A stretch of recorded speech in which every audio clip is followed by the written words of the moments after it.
Hello, hello. Welcome to Stateside Street, a podcast where two Americans discuss all things Coronation Street. I'm Shanika, and my co-host is taking a few weeks off for the holiday.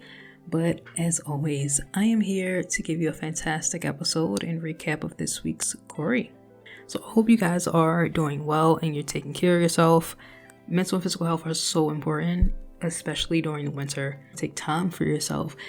Get off social media, TikTok, Twitter for a few hours and just take a walk. Maybe, put this podcast on while you're walking, for about 45 minutes. Just a hint. But whatever you do, honestly, just do it with joy.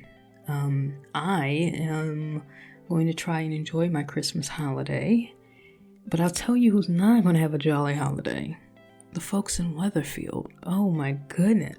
They're going through a lot. I need Saint Nick to come in and bring some holiday cheer and some joy to the cobbles. Because, I don't know, man. They're going... Weatherfield residents are going through it, Before we get started, I do want to warn you that I will be, of course, talking about abuse. So please, if this is sensitive for you, feel free to skip ahead. The chapter titles and the timestamps are in the description and the show notes. So what a way to start the week. Monday was a corrie special. It was directed by Matt Hilton, one of the best in the industry, and written by the incredible Ian Kershaw. Can I just nerd out for a second? I just want to nerd out for 1 second, 1 minute. Absolutely love this episode. Honestly, it was probably one of my favorite special episodes so far. And I know I say that a lot. Every special episode is oh, that's one of my favorites. The Mason knife crime special episode is still my favorite of the past year or two. But this one is also up there. It's so well done. Matt Hilton and his team truly put so much work into this. The amount of technical work, both during production and post, should be acknowledged. I know he did a Q&A when the episode dropped, and you guys asked some really good questions. I unfortunately was not able to look at the Q&A or participate in the Q&A because I was busy at the time, but I did look over some of the questions, and he just provided so much knowledge and an in-depth look at what goes on behind the scenes. So I really do appreciate that. Honestly, kudos to everyone involved, from the 80s to lighting to sound to even the runners, and it was absolutely brilliant. I had the absolute privilege of interviewing Matt a few months ago about his work on Coronation Street, Emmerdale, and BBC's Casualty. And honestly, his work never fails. It never fails. He has a wealth of knowledge. I do want to shout out scriptwriter Ian Kershaw for writing such a powerful script. And let me just tell you, when this episode dropped in the morning, I was on my way to work, so I couldn't really watch it. Not all of it. So I had to listen. And listening to the dialogue without watching the visuals was such an experience. It was eerie. It was uncomfortable. And this is just with the audio, mind you. That really just goes to show how the script and the acting are just phenomenal, right? All right, so I know you guys are tired of me raving about the production, so that's it. I'm gonna just let it go. And we're going to get started on the recap. So we open on Sarah. It's December the 8th. So Sarah is seen through the Ring camera asking to come up to Todd's flat. He calls Theo to pick up some limes for dinner. And Theo hangs up before Todd can really get much word in. And a couple hours later, Theo comes in and turns on the charm. He brings Todd some lemons, not limes, but lemons. So he subtly forces Todd to get rid of Sarah. As soon as she leaves, Theo pounces. He berates Todd. He hounds him for bringing Sarah in. He guilt trips Todd about his mental health. And then he turns around and invites Gary over to watch a football match. So Todd suggests that if Theo isn't, feeling his best due to his mental health, maybe he should sit this one out. But Theo, of course, turns it around and acts as if Todd is the one controlling him. It's crazy. So later on, Todd tries to bond with Theo over It's a Wonderful Life. Great film. He asks Theo, how's he feeling? He tries to sort of voice his concerns about Theo's drinking. But yet again, Theo turns it on Todd. He asks, why do you make me feel bad? All I've done tonight is have a mate over, have a few beers, and watch football. And Theo taunts him. He taunts Todd. And Todd finally tries to voice his concerns, but Theo just absolutely mocks him and gaslights him. And like when I was listening to it on the first go around, second go around I watched it all the way through, but during the first go around, I had to pause it around this point, a little bit after this point, but it was so visceral. You're so uncomfortable. And that's only 10 minutes in. And again, that really just goes to show how great of a script and great acting it was, honestly. And the directing sort of really pulled everything together and just really created such a fantastic but heartbreaking episode.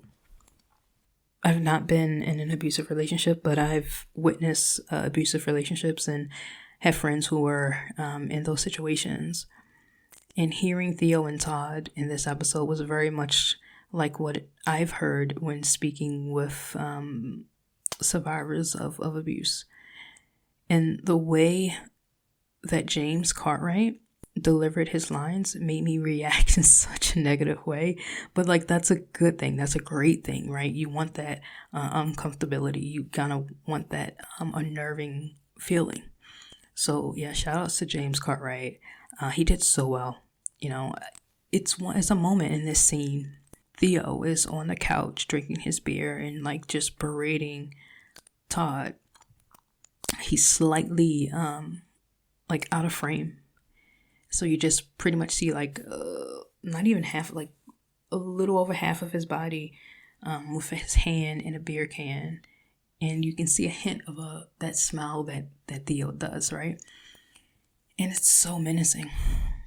And like that coupled with like the found footage bit, it really just gives off that feeling of helplessness, right? You want to reach out and grab Todd and bring him to safety, but you can't.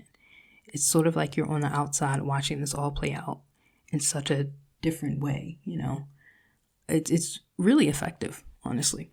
And I do want to highlight some lines here. Todd says, "I'm stuck here and I can hear you through here whooping and cheering." And then Theo mocks him. He's like whooping like a chimpanzee, and he imitates the chimpanzee, and just again completely mocks him, completely gaslights him. Todd says, and then I'm up here, and you go like this, right? Instantly stops everything. The laughs, the fun. Theo mocks him again, says, "Oh, you ever thought why? Why is it that when you enter, the fun stops?" So here he is, yet again, putting the blame on Todd, breaking Todd down to the bones, is grinding him down. So Todd feels less than a person, right? It's textbook manipulation and gaslighting and abuse. And Gareth Pierce and James Cartwright, they're going to win awards for this, honestly. They really are. There's no doubt in my mind. This felt so real. It felt like it was intruding on something, right? Like, as much as I give praise to directing and the script, the acting is really what brings everything together. It's just brilliant. The way they are playing off of each other and the overlapping dialogue, it's very realistic. It's fantastic.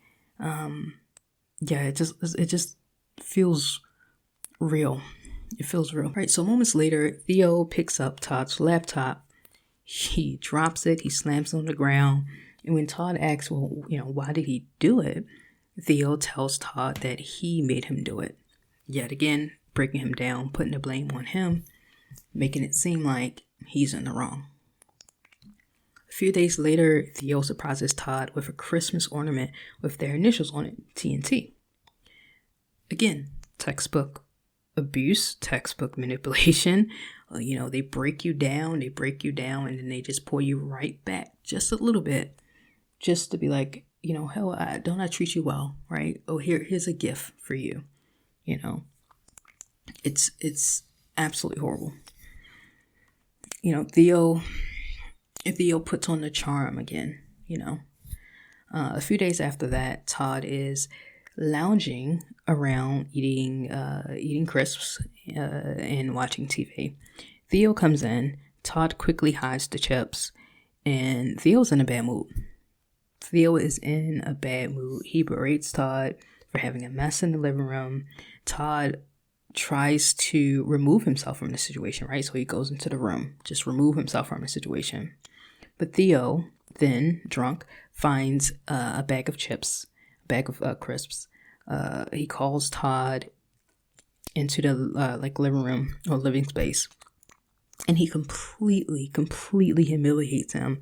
He guilt trips him for eating the chips. In this scene, oh my goodness, it was so hard to watch, but it was so well done. James Cartwright, Theo takes the bag of chips that was in the trash, that was in the rubbish, right? Takes the chips, he throws it at him, forces him to eat chips, smashing it in his face, right? He's throwing it at him, he's calling him a pig and other derogatory names. And this is when it happens. Theo goes straight for Todd. The camera shifts focus to the TNT ornament that's hanging up on the tree, while we see Todd and Theo blurred, right? And I love that detail. Because it's really just like what we're seeing through the cameras, It's behind closed doors. The Christmas ornament is like this fun, festive thing, but it's absolute chaos and pure rage and violence behind it. You really don't know what goes on behind closed doors. Yeah, so Theo lunges for Todd. He kicks the chair. Todd tries to get away, and he locks himself in the room. Theo just yells at him, yells through the door, and he finally breaks the door down, absolutely furious. And all that we hear is Theo beating Todd. Just completely just raging, And we don't see that, though. We just hear it. And our focus, again, is on the TNT ornament. It's some really harrowing but extremely powerful stuff right there. I love that they didn't use the usual corrie bumper, the da-na-na-na-na, it was silence, and that was needed. But after the bumper, we open on the aftermath. Todd is in the kitchen. Todd and Theo are in the kitchen. Todd has a few, I'm assuming, bruised ribs. Theo has a gash on his arm. Todd apologizes, but Theo once again turns it on him as if Todd is the problem. The way that Todd himself is talking, it's as if he is in the wrong. And this is exactly how some survivors do, when they're in that relationship or in that abusive situation. They've been manipulated so much, and it's absolutely horrible. He says something that's really interesting. He said, "The glass on the bedside, it smashed when you," and then he sort of trips up, and he doesn't say you. Instead, he says we, right? So the glass on the bedside, it smashed when we. And it's just so sad because Theo has manipulated Todd so much. And Theo says, oh my gosh, Theo says, "I don't feel safe with you. You're scaring me." And then he locks him up in the room. Goodness. Theo's such a manipulative and vile person. I mean, it's just great acting from James, honestly. And he's someone I would love to talk to about his process. The next day, Theo finally comes home and he unlocks the door. And so I know this isn't really addressed at all, and I get why. But I'm just thinking that Todd probably had to like use the restroom, right? But couldn't, and it's another tick for the, manipulation and humiliation, right? Like depriving someone of basic needs, right? Like food, water, even a way to, relieve themselves. And people go through that, right? It's such an abusive tactic. It's sickening, really. It's really sickening. Later on, Theo and Todd are watching It's a Wonderful Life. And again, Theo is putting on the charm after a domestic incident like that, after an abusive incident like that. The next thing he does is like buys him something or whispers sweet nothings, right? Or have a movie night, right? So Theo apologizes to Todd, and he starts to cry. It's just pure manipulation here, right? It's pure manipulation, And then he says, and this made me furious. He says, I can't remember being this happy ever. It's pure manipulation. It's guilt. It's gaslighting. It's like everything. It's horrible. So next day, they were talking about the laptop that Theo broke, by the way, that he smashed up. And they get into an argument, and Theo says, nothing I ever do is good enough for you. Here he is yet again, right? Theo gets physical with him. George notices Theo's arm. And what does Theo do? What does he do? Well, he makes it out like Todd is the hot hit, right? As if he, Theo, is the victim. Finally, we enter the climax. Todd has found out that Theo is tracking him. He has been tracking him on his little Fitbit, I guess, a smartwatch. Theo calls him a liar. Theo calls Todd a liar. And Todd goes off, and rightfully so. Todd goes off, and he stands up for himself, right? And that's when Theo lunges, and we cut to the police camera. So we don't even see the actual altercation yet. We just see him lunging, and then it cuts. I thought that was a fantastic way of transition and fantastic way of storytelling right there. So the police come up, and we only see a confused and dazed Todd. No sign of Theo. Cut to the police station. Kit interviews Todd about what happened. And to the audience, it seems as if Todd has killed or like gravely harmed Theo. And I really love how they set this up. They really hold the suspense until the last minute. And for me, I didn't think Theo would be dead, but I thought he would at least be severely injured, right? During the interview, Todd is explaining things, but pretty vaguely, right? Obviously, because he's traumatized, right? He doesn't tell Kit that he is being abused. He's not saying that Theo did something. He's instead blaming himself. He can't bring himself to say it. So he says, it was an accident. It was one of those things, so we don't need to make anything of it. It happens sometimes. And he's going through these scenarios, right? These you hear about this thing all the time. People have rows, people have disagreements, and he even says I'm sure, Kid, I'm sure you and Sarah has gone through something like this, right? He sort of just tries to rationalize or, justify it, I guess. I don't know if that's the right word, but I guess trying to convince himself that, no, it's fine. I'm fine and everything's fine, right? And again, he's not putting it on Theo. He's putting it on himself. Or either he put it on himself saying, oh, I did this, or he's saying, well, we did this. Oh, it was a mutual just disagreement that just slightly got out of hand, right? It was just an accident. So Kit's trying, right? He's trying to get to the bottom of it, but Todd is terrified, and rightfully so.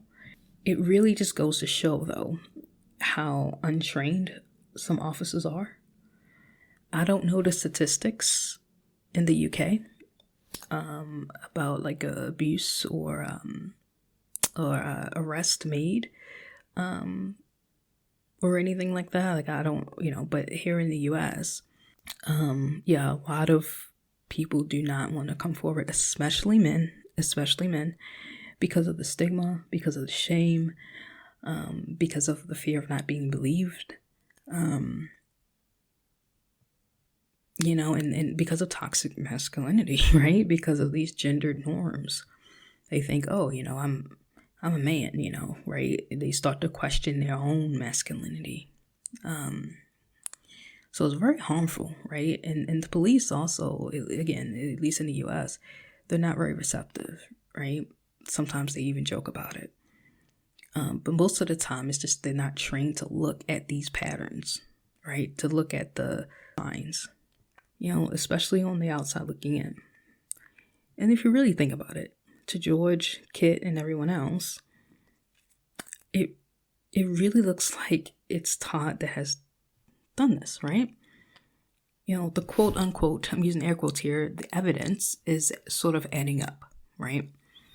The residents saw Todd drinking at the Rollers a few times, right? He's been very irritable, sometimes have some outbursts. His job, he's not taking his job, well, he didn't take his job seriously, right? This is just on the outside. This is what people see. So yeah, it looks like, okay, well, Todd is the perpetrator, I guess, and Theo is like the victim. So later on, Bernie, Sarah, and Dev goes to Todd and Theo's, and we see the flat. It's in disarray, complete chaos. There's blood everywhere. The door is off the hinges. The chair is falling over. Obviously the table is broken. Just complete chaos. And Bernie says, you just don't know what goes on behind closed doors. And that's 100% right. And that's, again, the reason for this episode is it's so true. You just don't know. You see what they want you to see, right? You see what you want to see at the same time, right? How many times have we looked at something or someone and say, like, maybe you have a feeling about something, like, oh, something's not right, but you sort of ignore it because, well, that's not my business. That's not my problem, right? I want to mind my own business. I'm not getting into it. Or somebody else would do something, not me, right? So sometimes we sort of ignore it. So meanwhile, Theo is in the hospital, right? We find out that he is fine. He has a gash on his head. He went to the CT. He got a CT scan, a CAT scan. He's stitched up. And he's pretty much ready to go home. The police comes in to question him and get his statement. But Theo says he just doesn't remember anything at all. So the police leaves. Calls Christine and George. They come up. This is very important, though. The fact that he calls George, right, and Christina. Like, the fact that they are there for Theo. These are two people who are very close to Todd, right? Especially George, of course. George's case, he's Todd's colleague, friend, confidant. I mean, they've been through a lot, right? Theo is making sure that George is doubting, or at the very least questioning Todd, right? Putting those little doubts, making sure that George is on Theo's side. I'm really surprised that he didn't go after Sarah, to be honest, right? To have more people on his side, right? Because again, he's charming. He doesn't want any of this to get out, right? After they get home, Todd apologizes. Theo guilts him. He breaks him down. He really just grinds on him. And he tells Todd that he isn't the same Todd he fell in love with. And Todd pushes back, saying that he feels the same about Theo. Theo turns it around on him, and he makes it seem like Todd is sort of gaslighting him. In the final scene, Theo goes to clean up, and he finds the hidden camera. He finds the hidden camera. "Have you been filming me, Todd?" And he's furious. He's upset. He then holds the hidden camera up to Todd's face, and then we see the absolute horror in Todd's eyes. And then the screen goes black. Oof. A lot. That was an incredible episode.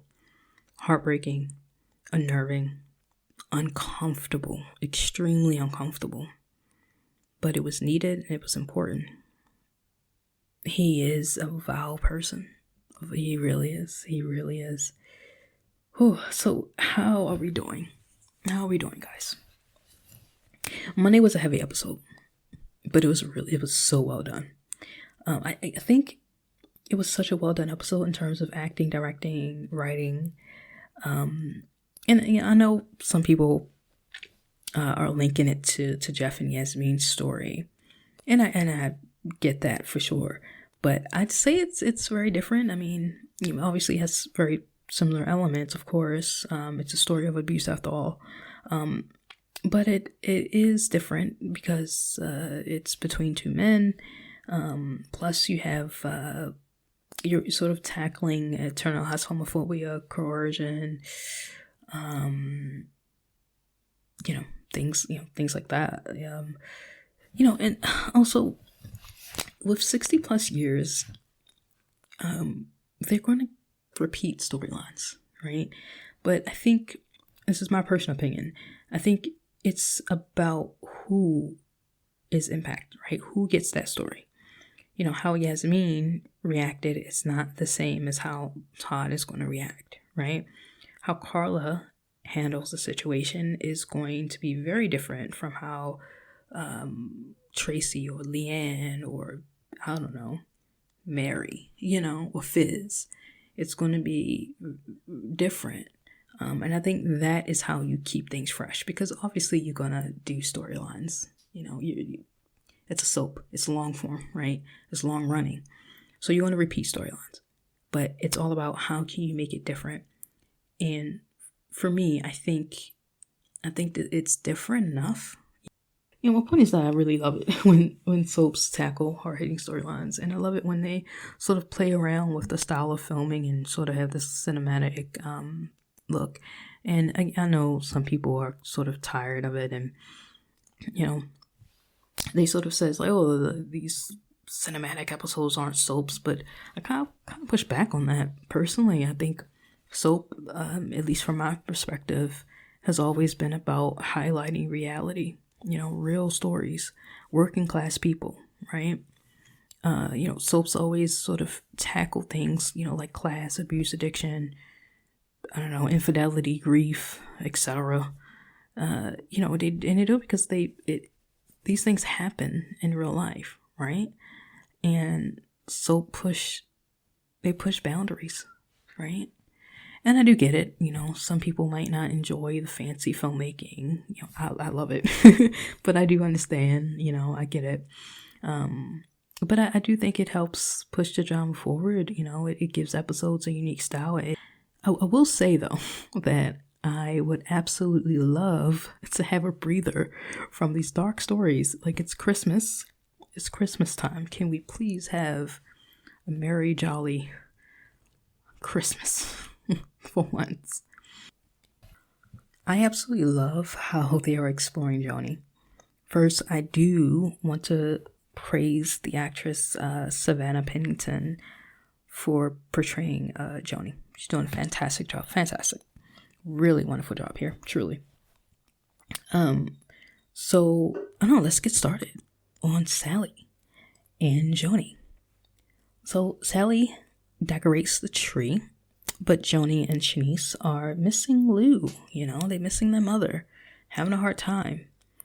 And it really has to be extremely hard for them, right? To have, they've gone through, witnessing abuse. And then now their mother, Lou, is sitting up in prison, right? It's hard. So later on, Joni uses her sister to try to steal some booze, but Maggie catches her in the act. She runs off. Later on, Tim, Joni, Shanice, and Tim are with Sally, who is wondering what to wear for the Christmas party when they get a visit from Summer. Now, Summer tells Tim and Sally about the booze, but Tim and Sally, they convince Summer to not press charges and definitely don't tell Dev. Later on, Joni tells Tim and Sally that she wants to give Lou a present, which was really interesting that they chose booze. Which is why they stole the booze. That night, Joni and Sally, they have a nice moment around the tree. Very nice. I love this bit. While decorating the tree, Joni says, "That's better." Like once she puts her touch on it, she's like, "That's better." And Sally asks, "Is it?" I love Sally so much. Like her little one-liners are gold, and this is a simple one-liner, but it's definitely true to Sally, and I don't know. I just thought it was really cute and really funny. And they also talked about Soph and Rosie. Got a little shout out there. The next day, Sally gives the girls a very beautiful gift, and they put it on a tree, and Shanice says to Joni, "The tree looks beautiful now. So the tree looks beautiful now that we have put your decorations on." Like implying that it was pretty shit with Sally's decorations on there. I love it. It's so funny. Like I'd love to see Sally have a feud with like a kid, like a running gag, just like a running joke. Maybe Susie. I don't know, right? I don't know. That would be so funny. So later on, Joni is set to go to the a Christmas party of her own. But Sally isn't too keen when she finds out Joni's friend is a bit of a wild child. Sally forbids her, and Joni lashes out. Right? She stomps up the steps. Later on, Joni tries to sneak out, but is caught by Tim. So as you can imagine, Sally and Joni have a bit of a go. Fizz and the girls show up at the party, at the little get together right in the middle of it. Fizz offers to like go home, like, "Oh, we can go home, we can just come back a later time." Sally's like, "No, Sally, she's trying to save face. It's like, "Oh, no, it's fine, everything's fine." But Joni goes off and trashes the tree and breaks one of the ornaments, right, that Sally gave him. And Sally, rightfully so, is absolutely furious. She really tells Joni off. She tells her that, she needs to take responsibility for herself, to grow up. She says, "Oh, like my mother, you mean," right? And Sally's, apologized, like, "No, that's not what I meant. I wasn't going to say that." So Sally's going through it, right? She just doesn't know what to say. She feels like everything she says is wrong, right? Fizz, shout out to Fizz. She sends the girls home and she talks to Sally, and I really love this friendship. So it's really nice to see Fizz talk with Sally about how it is, especially given Fizz's own history with foster care. And it's actually really funny how Sally says that there was a line with Rosie and Soph. Like, if I'm not mistaken, both Soph and Rosie were absolutely wild. Oh my gosh. Especially Sophie. Oh my goodness.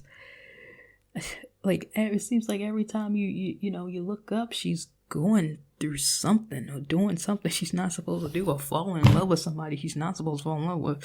So it's just really funny that she said that. But I really do feel for Sally. I really do. And I love Fizz's line. She says, "When Rosie and Soph came along, did you know what you were doing straight off?" And Sally responds. She says, "No, I learned on the job like everybody else did." And that's exactly the point. Like, you have to give yourself grace. You have to give yourself grace. Joni and Shanice they're different. They've gone through so much. So you're going to have to navigate. They all have to navigate this a little bit differently, right? So as the night wraps up, Sally and Joni, they have a heart-to-heart, and they talk about Lou and the abuse that Joni and Shanice witness, at the hands of Mick. She's going through so much. I can't imagine, like, being that age and having to witness your mother go through that, and probably have to pick up the pieces, have to wipe her mother's blood away, right? And to have to shield Shanice, right? Had to shield her away and not let her know exactly what's going on. And even with Brody as well, it's really nice that she now has people in her corner. It's really nice to see. So moving right along to Will and Megan. Oof, what to say about Will and Megan? This is going to be very short.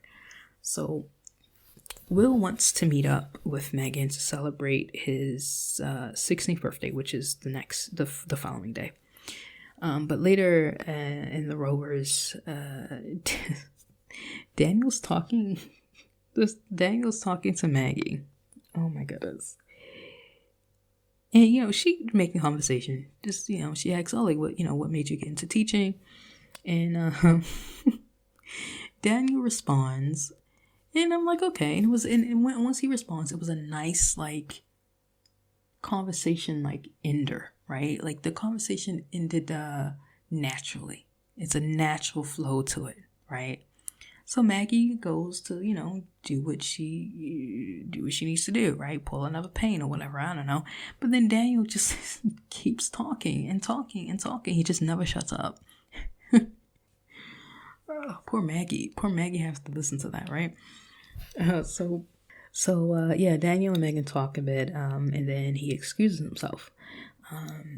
Will comes in and asks if Megan wants to, like, hang out for a training session.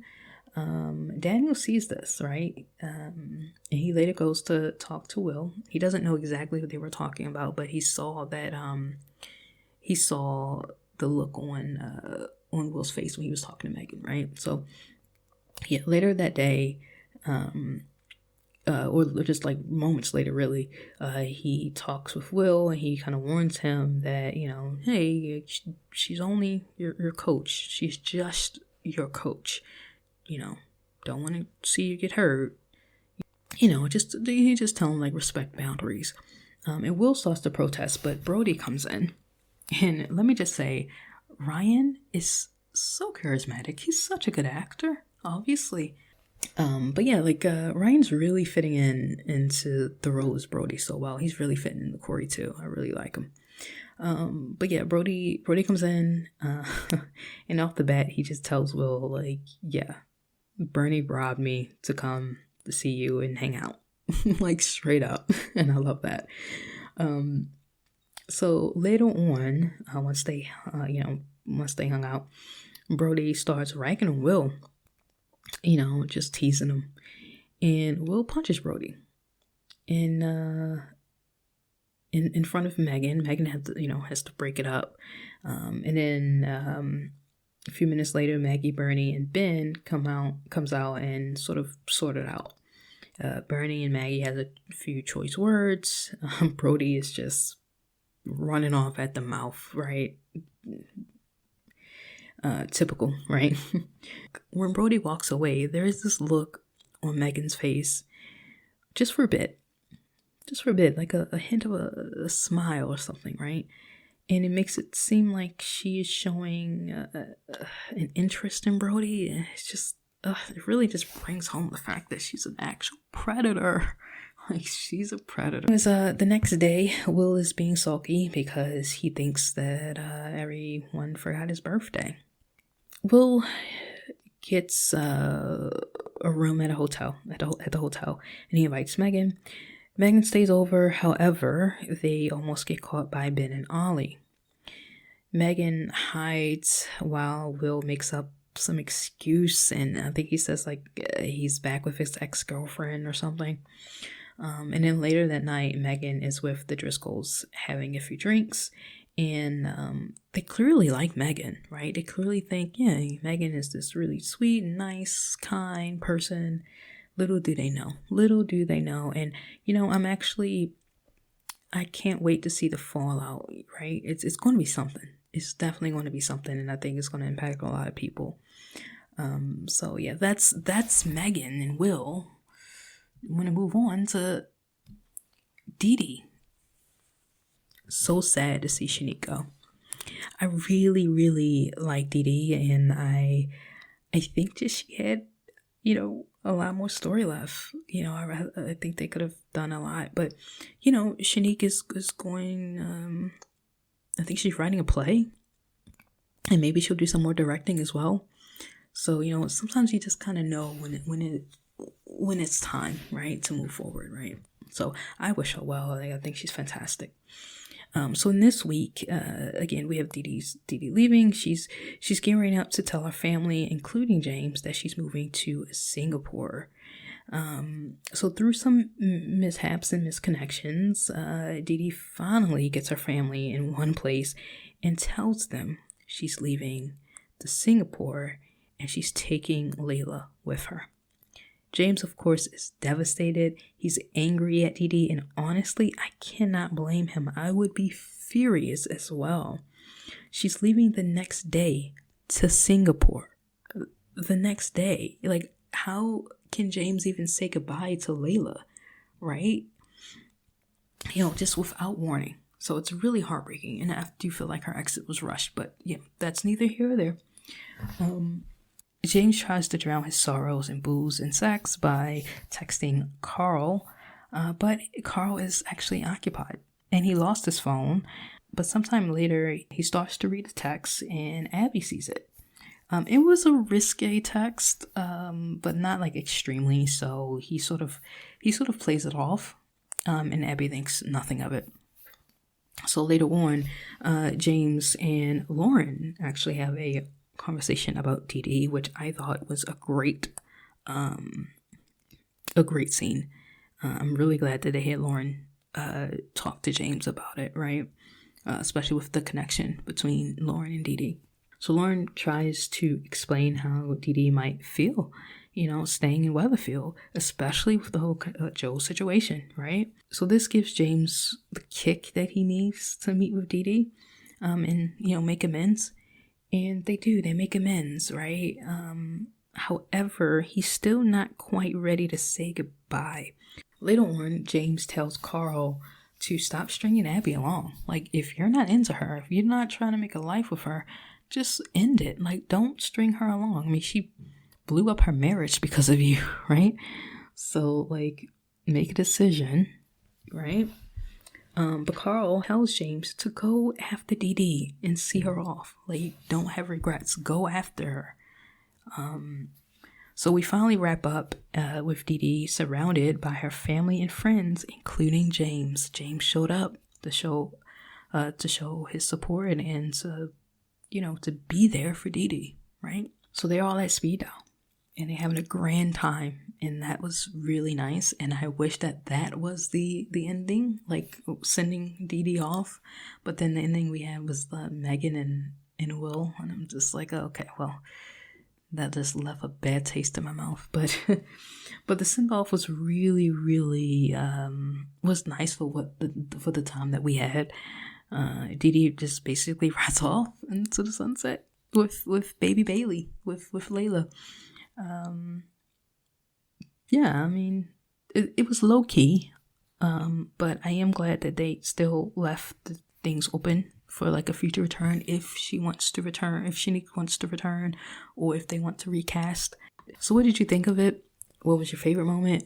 What has been your favorite Dee Dee moment? A lot of stuff to talk about, and I'm sure you all have thoughts, so please, make sure you comment, make sure you review. But let's talk Corriedale. So we had another explosive Corriedale teaser. Didn't answer any questions, right? I have a lot of questions still. Still no signs of Aaron. Still no sign of Lisa. But we have seen some new faces that weren't in the first trailer. We have Carla possibly doing CPR on someone. Todd on the ground with Tracy, leaning over, trying to protect him from an explosion. We have to get Tracy Barlow far away from this. I am very nervous. I am scared. I do not want Tracy to go, but I feel like she might be the one. She might be the one. And Carl hooked up in the hospital. We have Asha and Kane tending to someone. That makes me nervous. Yeah, that makes me nervous that Asha's there and somebody. Let's just hope that whoever she's working on makes it out alive, right? We have Shona having complications with her baby, and then towards the end we have her in with Charity, and Shona's just screaming out, and like I don't know if it's from pain or shock or grief. I don't know. And we also have somebody wearing black in the hospital bed. We don't see their face. My guess is Joe Tate. I think he was the only one that was wearing. Was he the only one wearing black in a trailer? But I don't know. We'll see. I am excited. I am very excited for Corriedale. It's just a few more weeks. We are planning on doing a live Spaces and YouTube stream on January the 5th. So stay tuned for details for that. Yeah, you're going to be getting our live reaction, and there's sure to be lots of tears and gasps and screams. So definitely be prepared. Yeah, I mean, right, like this has been a really long episode, really huge episode. So definitely let us know what you all thought about it, about the podcast episode, but definitely the Corrie episode. Comment, like, subscribe, interact with us, right? We love hearing your thoughts. Even if you disagree with us, we love to hear it, right? Just be respectful, right? Take care of yourself. Again, this has been a heavy episode Monday. It's been a heavy episode, so take care of yourself. I hope you guys have a happy holiday. And thanks for listening, So this has been Stateside Street. My name is Shanika, and you all have been absolutely fabulous. Happy holidays. Stay safe.